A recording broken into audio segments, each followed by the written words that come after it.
আরে জীবনের হয় অন্তিম কালে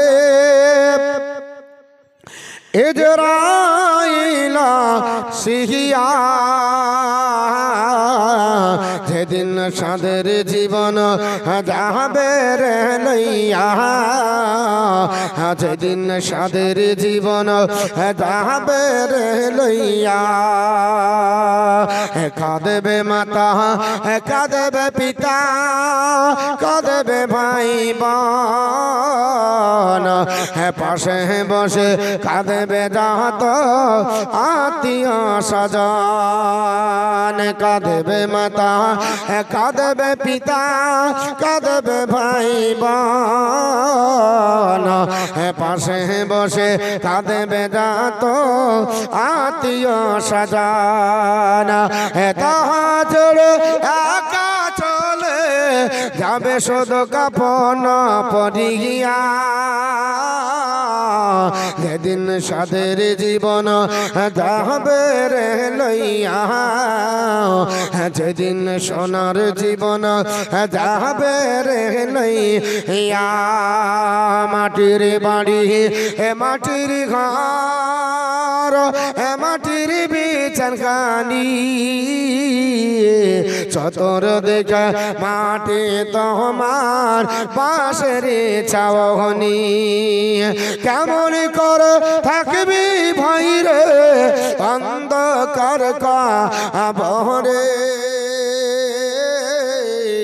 যেদিন সাদের জীবন যাবে রে লইয়া যেদিন সোনার জীবন যাবে রে লইয়া আল্লাহুম্মা সাল্লি আলা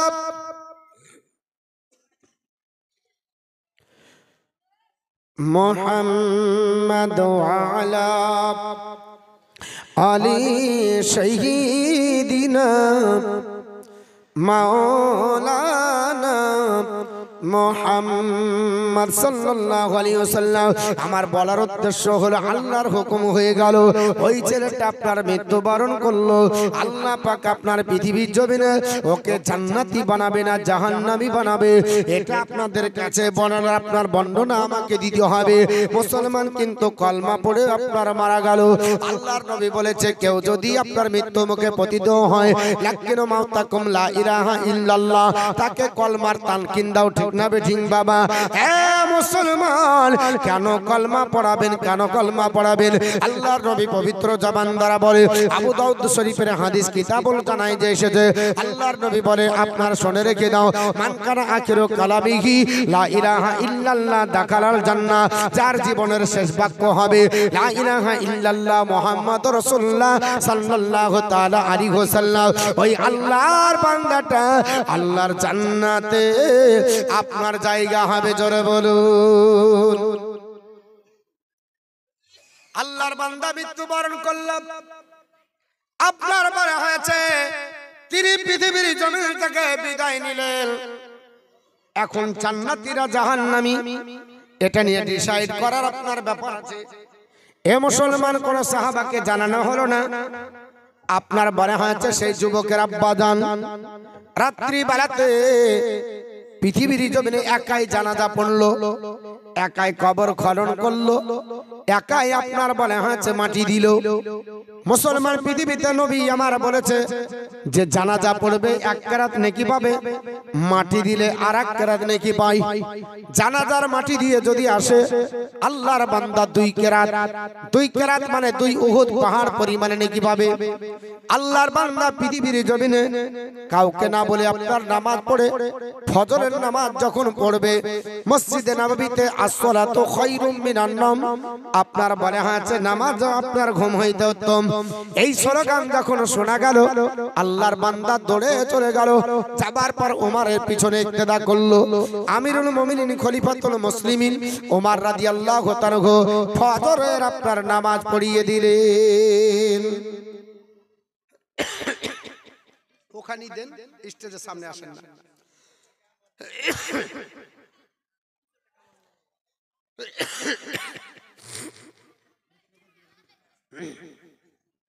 ওখানে নিয়ে নেবেন আপনারা, বুঝলেন?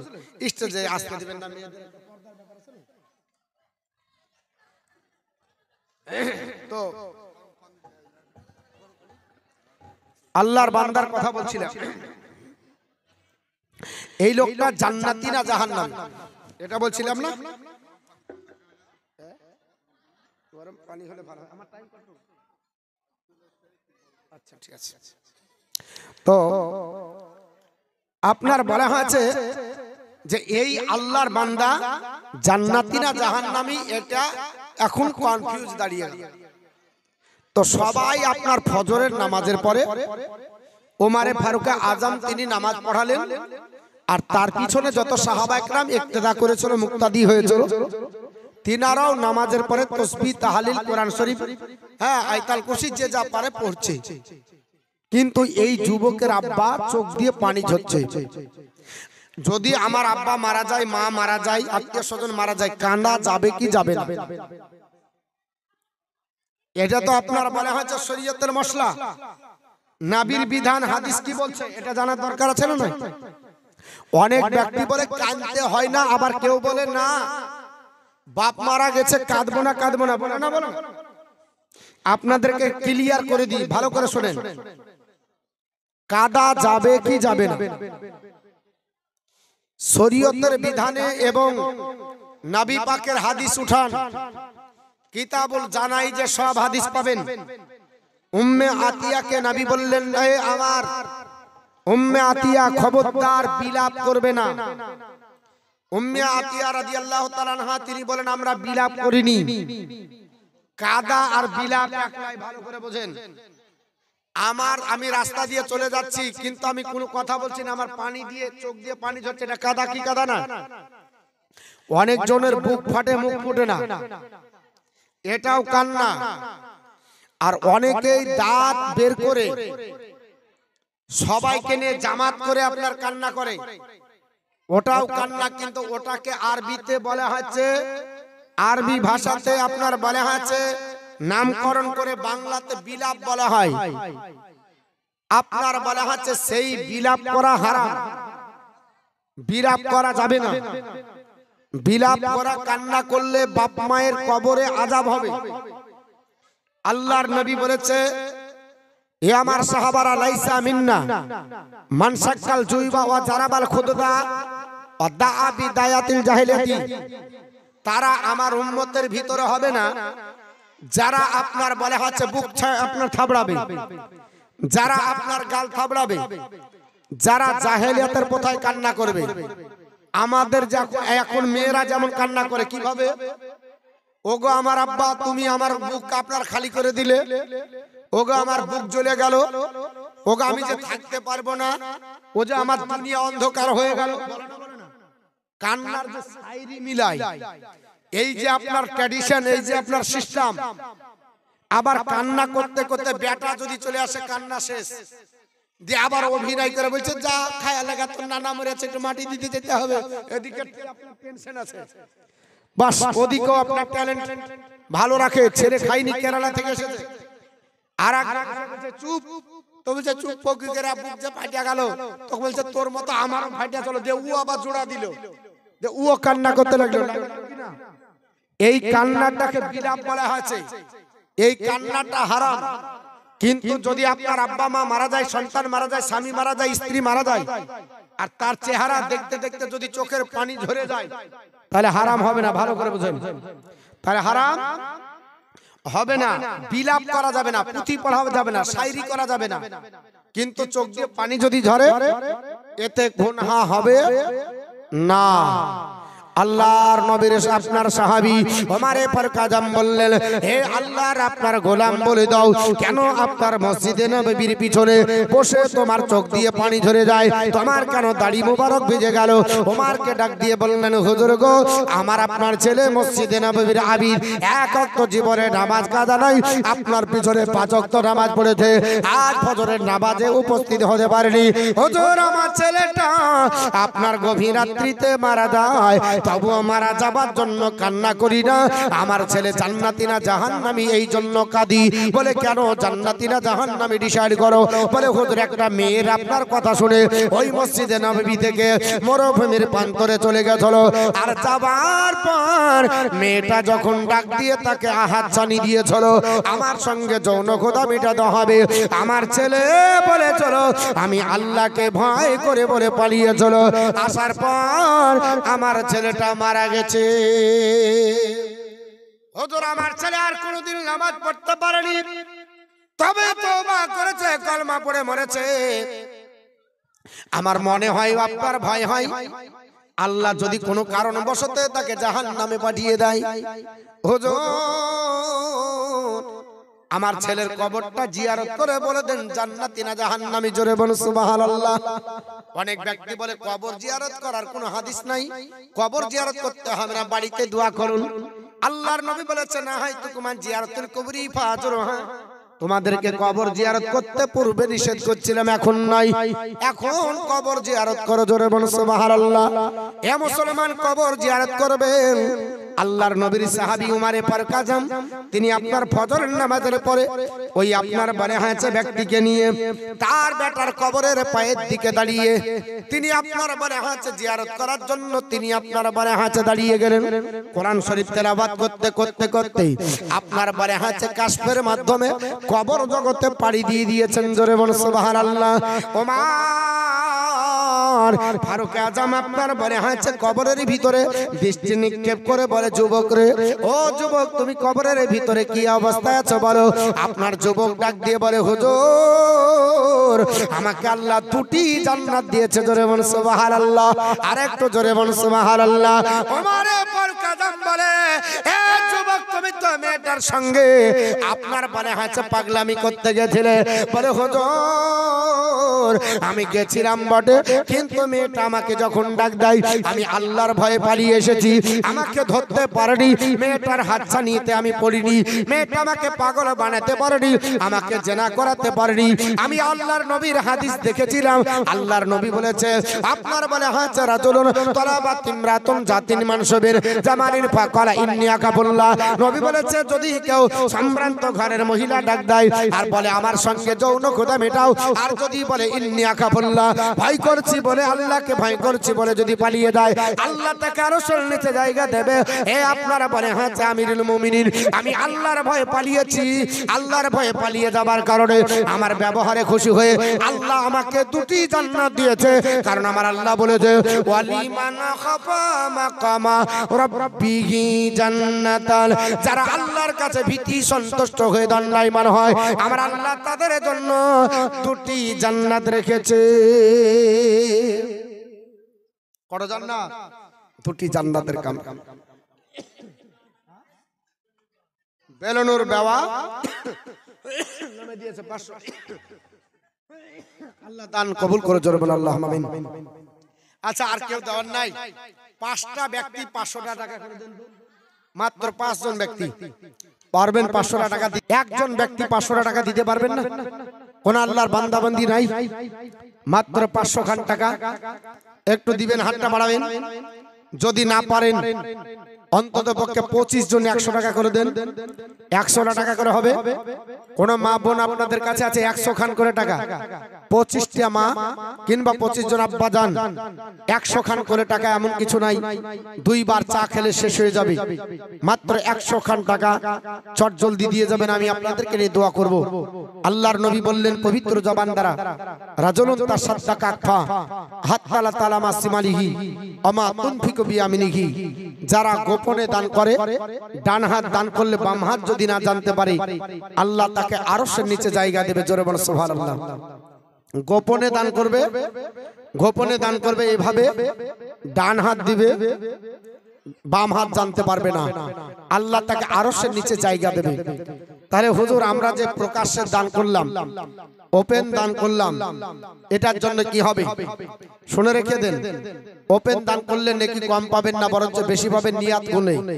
ইন্নামা আমালু বিন্নিয়াত, নিয়াত গুণে বরকত। এই কোরআন শরীফের তরজমা লিখেছেন হুজুর আলা হযরত আজিমুল বরকত মুজাদ্দিদে দ্বীনে মিল্লাত ফাজলা বেরলভী আলাইহি রাহমাতুর রিদওয়ান, তার ওই কাঞ্জলি বানার হাসিয়া লিখেছেন হুজুর নাইমুদ্দিন মুরাদাবাদী রাহমাতুল্লাহ আলাইহি। তাতে লেখা আছে যদি কোনো ব্যক্তি এই নিয়াত করে ভালো কাজ এই জন্য করছি আমার দেখে সবাই যেন করে, আমার দেখে সবাই যেন আগ্রহ প্রকাশ করে, আমার দেখে সবাই যেন উদ্বুদ্ধ হয়, তাহলে আপনি ভালো কাজ এলান করে করলে বেশি নাকি পাবে। জোরে বলুন। ইনসান শেখ 500 টাকা দান করেছে, আল্লাহ দান কবুল করেন, হায়াত দারাজ করে দেন, রোজি রোজগার বরকত দেন। জমিনি বালা আল্লাহ জমিনে দাফন করুন, আসমানি বালা আল্লাহ আসমানে উঠিয়ে দেন। আল্লাহর বান্দাবান্দি 25 জন চেয়েছি 100 টাকা করে, একজন 500 দিয়েছেন, তার মানে আপনার 5টা কমিয়ে গেল। যদি আপনার 5 জন 500 টাকা করে দেন তাহলে তো শর্টকাটে হয়ে যাবে। মা বোন আপনাদের জন্য আপনার অনেক মশলা রেখেছি, সেগুলো বলবো। তো আপনার বলা হচ্ছে যদি এই নিয়াতে করেন যে আমি ইলান করে এই জন্য দিচ্ছি আমার দেখে সবাই যেন দেয়, তো নেকি কম পাবেন না বেশি পাবেন। নিয়াতটা করতে হবে যে আমার দেখে যেন উদ্বুদ্ধ হয়, আমার দেখে যেন আগ্রহী হয়। দেখবেন অনেক কাজ আছে দেখা দেখি চাষ আর পাশাপাশি বাস, একটা কথা নাই হয়। এই পাড়ায় জালসা হলে ওই পাড়ার ছেলেরা বলে আমরাও করব, বলে না, বলে না, দেখা দেখি হয়, উদ্যোগ অনেক জিনিসে। তো এই জন্য নিয়াতটা ভালো করতে হবে যে আমাদের দেখে সবাই যেন ভালো কাজে আগ্রহী হয়, তো নেকি কম হবে না বরঞ্চ বেশি হবে। আমার মুসলমান ভাইরা আপনাদের কাছে 500 টাকা করে চেয়েছিলাম, তো আর কেউ দিতে পারলেন না। কোন আল্লাহর একজন বান্দা বান্দি মাত্র 500 টাকা ওগো জননী আপনাদের কাছে আপনার দাবি করেছি, একটু তাড়াতাড়ি আসেন। আর 7 নম্বরে কারা আল্লাহর আরশের নিচে জায়গা পাবে আপনার বলে দিই। 6 নাম্বার হলো 7 নম্বরে আল্লাহর নবী বলেন, এ আমার উম্মত উম্মাতানি শোনো, রাজুলুন যাকারাল্লাহু খালিয়ান ফাফাত আইনাহু, যারা আল্লাহ পাকের ধ্যানে আল্লাহর জিকিরে মগ্ন হয়ে যাওয়ার পরে রাত্রিকালে দিনে যদি 1 ফোঁটা চোখের পানি ফেলে দেয় আল্লাহ তাকে আরশের নিচে জায়গা দেয়। জোরে বলো সুবহানাল্লাহ। অতএব চোখের পানি ফেলা সামান্য কাজ না, চোখের পানি ফেলা সহজ কাজ না। নিরালায় নির্জনে বসে ডাকো নিশির শেষে, আল্লাহকে ডাকতে গিয়ে 1 ফোঁটা চোখের পানি যদি পড়ে যায় কতটা ওজন হবে। আপনাদের আমাদের দাড়ি পাল্লা নাই, আজ পর্যন্ত কোনো বিজ্ঞান দাড়ি পাল্লা তৈরি করেনি, কিয়ামত পর্যন্ত পারবে না। ইমানদারদের বাচ্চা ছেলে 100 ইমানদারদের চোখের পানি ওজন করতে পারে। তবে নবী আমার একটা আইডিয়া দিয়ে গেছেন, নবী আমার আপনাদের আমাদেরকে একটা সিম্বল বা চিহ্ন দিয়েছেন। মুসলিম শরীফের হাদিস, আল্লাহর নবী বলেন সাহাবারা যদি চোখের পানি আল্লাহর জন্য ধরাও, এই চোখের পানিটা এত মূল্যবান, কিয়ামতের দিন হাসরের ময়দানে আল্লাহর কুদরতি শক্তিতে ঝুলন্ত মিজানের পাল্লায় এই চোখের পানিটা দিবে, অপর পাল্লাতে থাকবে আপনার বলা আছে উহুদ পাহাড়। আল্লাহর নবী বলছে উহুদ পাহাড়ের চাইতে 1 ফোঁটা চোখের পানি বেশি ওজনদার হবে। জোরে বলুন, 1 ফোঁটা চোখের পানি উহুদ পাহাড়ের চাইতে বেশি ওজনদার হবে। কিন্তু মুসলমান আমরা আজ চোখের পানি ফেলতে পারি না। মুসলমান আজকে আমরা আল্লাহকে ডাকতে জানি না, খোদা তোমায় ডাকতে জানি না। ডাকার মতো ডাকলে খোদা কেমনে শোনেন না, খোদা তোমায় ডাকতে জানি না, আরে খোদা তোমায় ডাকেতে জানি না, ডাকার মতো ডাকিলে খোদা কেমনে শোনেন না, খোদা তোমায় ডাকতে জানি না এক ডেকেছেন নবী ওলি খোদারে সনে গেছেন মিহিলি দিয়েছেন পর্দা খোলে ইশকে রাব্বানা খোদা তোমায় ডাকতে জানি না এক ডেকেছেন মুসা নবী তোর পাহাড়ে গেলেন চলি এক ডেকেছেন মুসা নবী তোর পাহাড়ে গেলেন চলি খোদারে নূরে পাহাড় জালে আরে খোদারে নূরে পাহাড় জালে মশা জালে না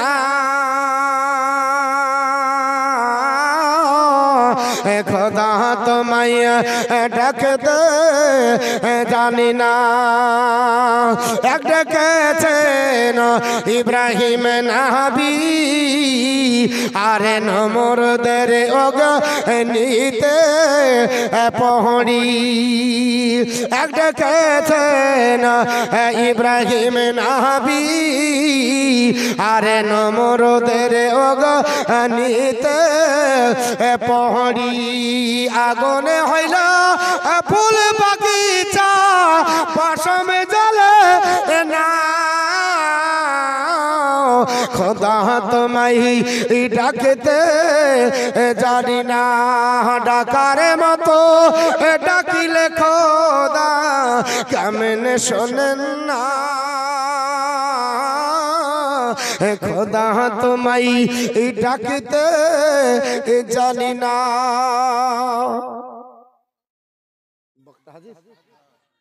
তো যাই হোক আপনাদের আর বলবো না বাপ আমার শোনাবেন না আর বলেন ভালো করে বুঝেন